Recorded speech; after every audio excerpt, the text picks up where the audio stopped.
19 seasons, thousands of guests. Almost every famous name in America sat in that chair. And the one woman Ellen DeGeneres never booked was the same woman who put her on television when nobody else would. Not once. In 19 years, Rosie O'Donnell has finally makes it land differently is that Joe Rogan has spent years making almost the exact same argument about the version of Ellen the cameras sold us and the version people say existed the second those cameras stopped. Two completely different people. One very similar conclusion. So what did Rosie see first? In the mid-90s, Rosie O'Donnell was the most powerful woman in daytime television. Her show was the safe room of American TV, the place stars went when they needed to be handled gently. And in 1996, when Ellen DeGeneres was standing at the edge of the most dangerous decision of her career, that's exactly where she went. Before the sitcom episode, before the magazine cover, before the backlash that nearly erased her from television completely, Rosie's couch. The two of them were described as close for years. Same industry, same fight, same moment in history. Then something happened that has never been fully explained.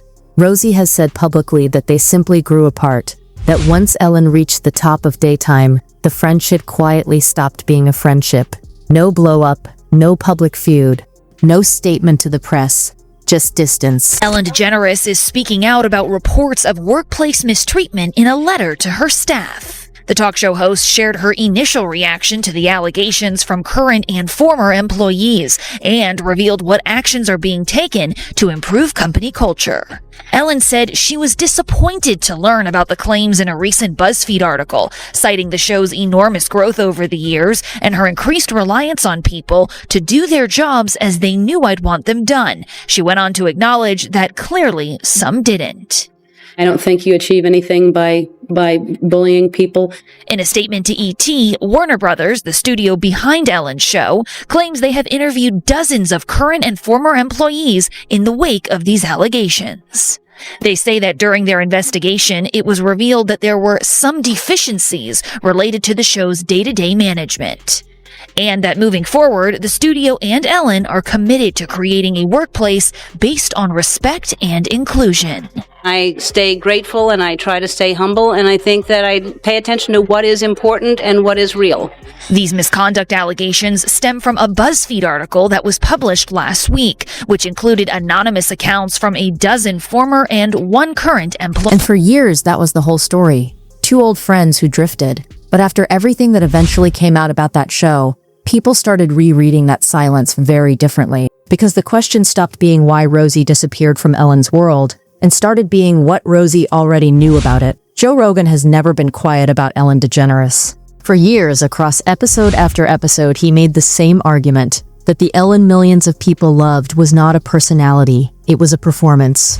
A character built for daytime. The dancing, the giveaways, the relentless kindness, engineered specifically to be impossible to dislike. Weird when you see, like, a lot of people saying that someone who seems so nice is not nice at all. She doesn't seem nice, but that people have a very poor judge of character. She doesn't seem nice. It seems forced.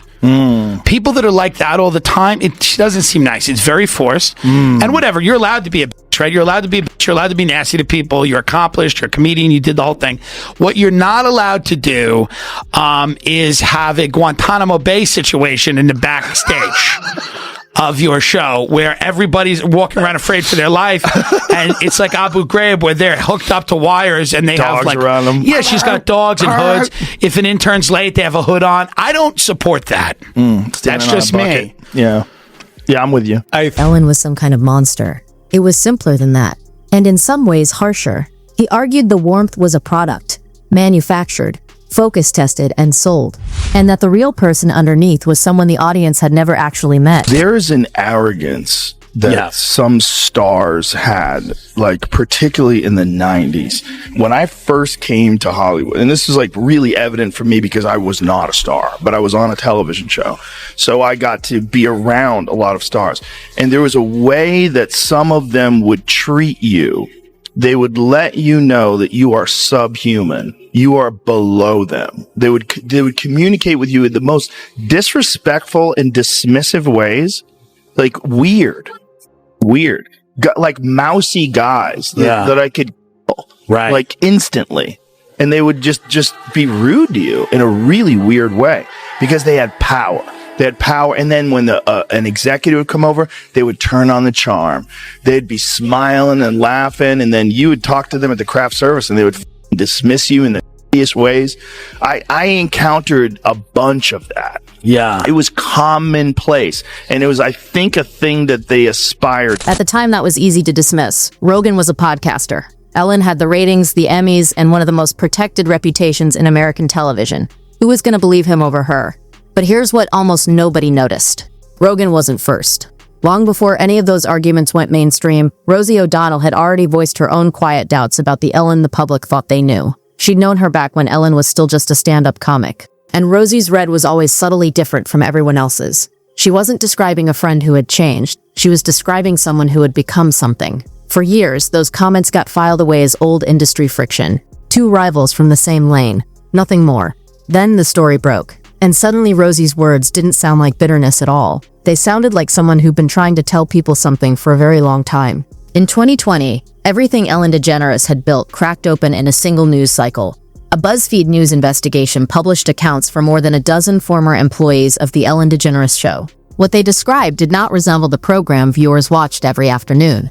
They described a workplace defined by fear. Former staff alleged intimidation from senior members of the production team. Some described allegations of racism. Others said they were discouraged from speaking to Ellen at all, that there was an unwritten rule about not approaching her, not looking at her, not addressing her. I couldn't believe it. Why did she say that? I don't know, because I have photos of her holding my newborn babies. I knew her for 30 years. Like, I don't know, Rosie, we're not friends. It was so upsetting to me that I had T-shirts made. I don't know, Rosie, we're not friends. And I gave them out to my staff because it was very painful. And, we've never sort of gotten over it. Did she ever reach out to you to explain it or what her thinking was, or? No. I mean, I'm not the first person to say this, but she's a strange creature. Well, we're not similar. I can say that for sure. We're not emotionally similar. No. And I was never asked to go on her show. When I was, it was long after. Several alleged they lost their jobs after taking medical leave. Others said the same thing happened after bereavement leave. Read that again. Employees claimed they were pushed out of a show whose entire brand was Be Kind after burying family members. The story detonated, and the reason it detonated wasn't the allegations themselves. Hollywood has survived far worse, far louder. It was the distance. The impossible, unmissable distance between the woman on screen telling America to be kind to one another and the environment those employees said existed on the other side of that camera. That was the gap. The one people had been describing for years without proof. Ellen addressed it. She came back the following season and apologized on air, saying she took responsibility for what happened on a show that carried her name. 3 senior producers departed. The network launched an internal review, but something had already broken that an apology couldn't reach. The audience stopped believing her. The ratings, which had held for the better part of 2 decades, started falling. Guests who once treated that chair as a career milestone got noticeably harder to book. The cultural gravity that made the show unmissable simply drained away. In May 2022, after 19 seasons, The Ellen DeGeneres Show ended. And here's the part almost every retelling skips. It didn't end because of a scandal in the traditional sense. There was no criminal case, no arrest, no lawsuit that took her down. It ended because the product stopped working. Because the entire show, every segment, every giveaway, every dance break, depended on one single thing being true, that she was exactly who she appeared to be. Once the audience stopped accepting that premise, there was no show left to make. Rosie O'Donnell later reflected on all of it. She spoke about the friendship they'd once had and how it changed as daytime success transformed Ellen into something much larger than a comedian. She didn't frame it as betrayal. She framed it as a transformation she watched happen in real time, and one she chose to step back from, which is when that empty guest chair finally stopped looking like an oversight and started looking like an answer. But Rosie O'Donnell's argument was never really about Ellen alone. Her broader point, the one she's been repeating for decades, is that Hollywood's most damaging stories almost never surface when they actually happen. They surface years later, once the person involved has lost enough power that telling the truth stops being expensive. She's pointed to her own experience as proof. Rosie has recalled an uncomfortable incident involving Bill Cosby during an appearance on her show, describing alleged behavior toward members of her production team that she says got smoothed over instead of confronted. At the time, Cosby was untouchable.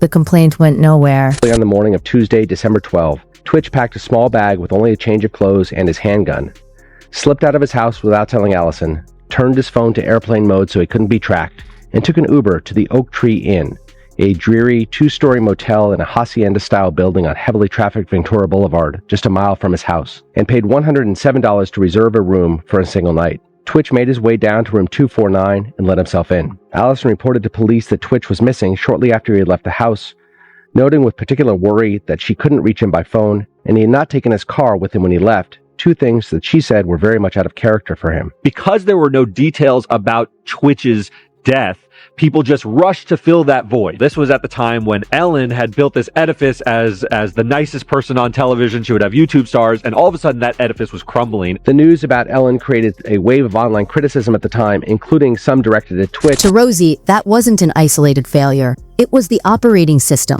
Powerful names get protected.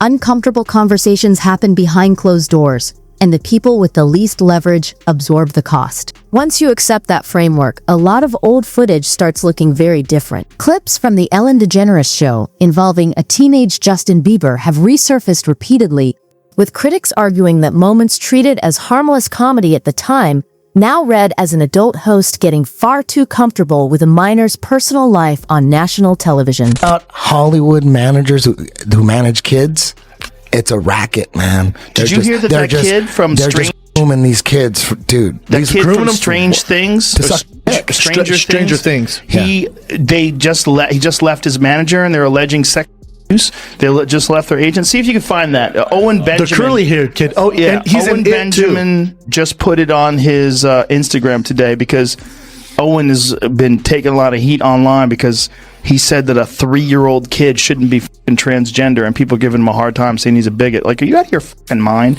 What's up with this transgender? Stranger Things actor dropped agent because of accused of assault. Disney star follows suit. Jesus Christ.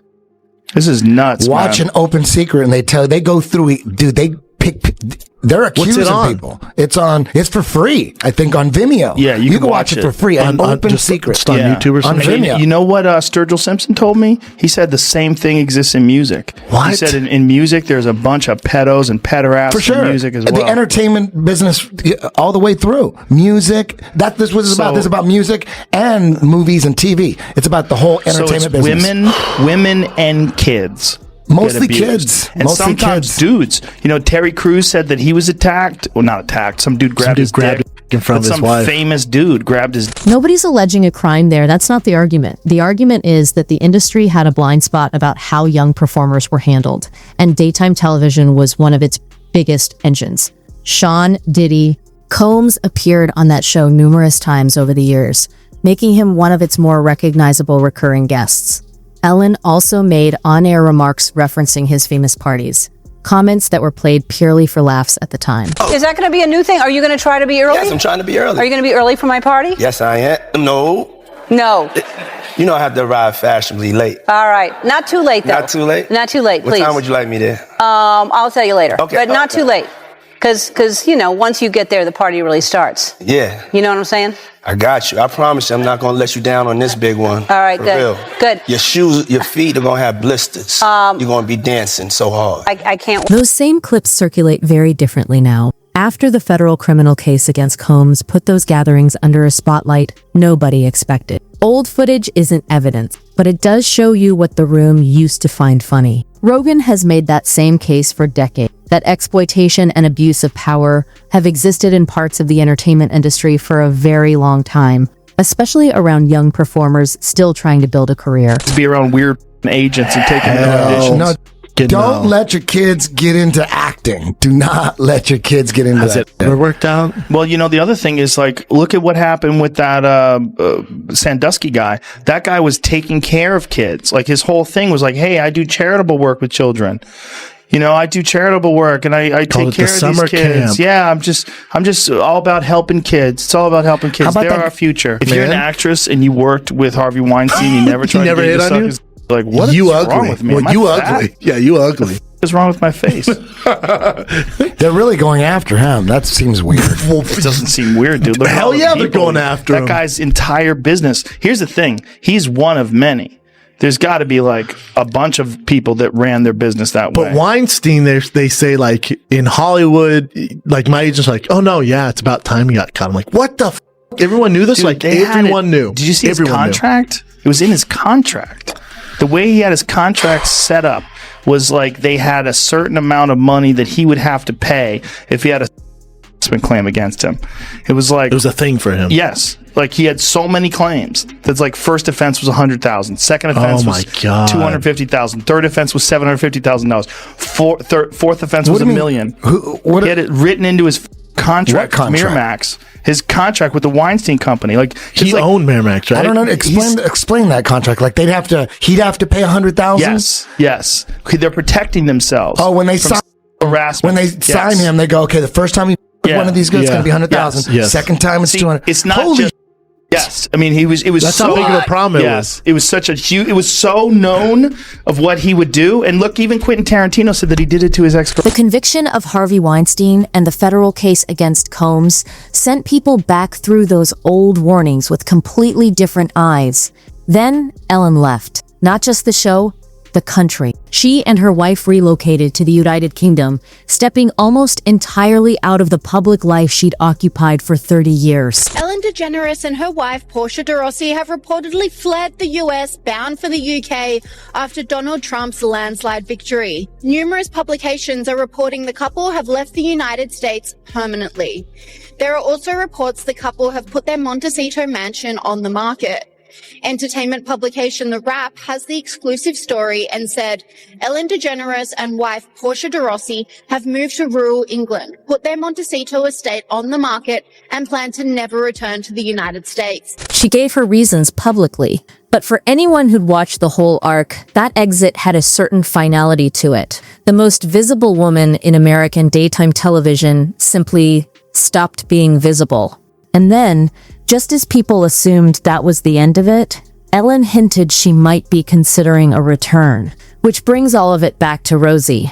Because if Ellen does come back, she comes back into a landscape that Rosie O'Donnell described first and Joe Rogan described loudest. One where the audience has already decided the be kind persona was a construction. You can rebuild a career. Rebuilding a premise is much harder. The real question here was never about one talk show host. It's about how many people saw it early, said something quietly, and got dismissed as bitter. Right up until the moment the evidence caught up with them. Rosie said it first.